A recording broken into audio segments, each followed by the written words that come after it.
Rahul Gandhi appointment ಕೊಟ್ಟಾಗ ಹೋಗ್ತೀನಿ. 5 ವರ್ಷ ಇರಬೇಕು ಅಂತಂದರೆ ಇರ್ತೀನಿ. ನಮ್ಮ ಪಕ್ಷ 5 ವರ್ಷ ಕಂಪ್ಲೀಟ್ ಮಾಡಿ. ಸರ್, ಈ ಫಲಿತಾಂಶದಿಂದ CM ಕುರ್ಚಿಯ ವಿಚಾರ ತೆರೆ ಮುಗ್ದೋಗುತ್ತೆ ಸರ್.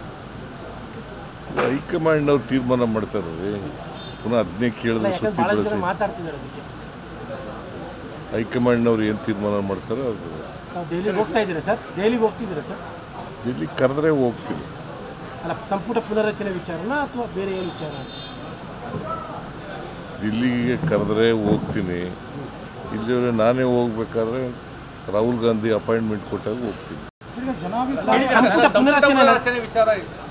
ಸಂಪುಟ ಪುನರಚನೆ ಸರ್?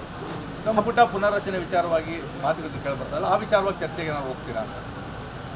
ರಾಹುಲ್ ಗಾಂಧಿ ಅವರು ಅಪಾಯಿಂಟ್ಮೆಂಟ್ ಕೊಟ್ಟ ಮೇಲೆ ತೀರ್ಮಾನ ಮಾಡ್ತಾರೆ. ಆ ವಿಚಾರಕ್ಕೆ ಕೇಳಿದ್ದೀರಾ ಸರ್? ಈಗ ಅಪಾಯಿಂಟ್ಮೆಂಟ್ ಕೇಳಿದ್ದೀರಾ ಸರ್? ಅಪಾಯಿಂಟ್ಮೆಂಟ್ ಕೇಳಿದ್ದೀರಾ ಸರ್? ಈಗ ಜನಾಭಿಪ್ರಾಯ ಕಾಂಗ್ರೆಸ್ ಸರ್ಕಾರದ ಪರ ಇರೋದ್ರಿಂದ ಸ್ಥಳೀಯ ಸಂಸ್ಥೆ ಚುನಾವಣೆಗಳನ್ನು ಮಾಡ್ತೀರಾ? GBI ಇರ್ಬೋದು, ಸ್ಥಳೀಯ ಸಂಸ್ಥೆಗಳ ಚುನಾವಣೆ ಮಾಡ್ತೀವಿ.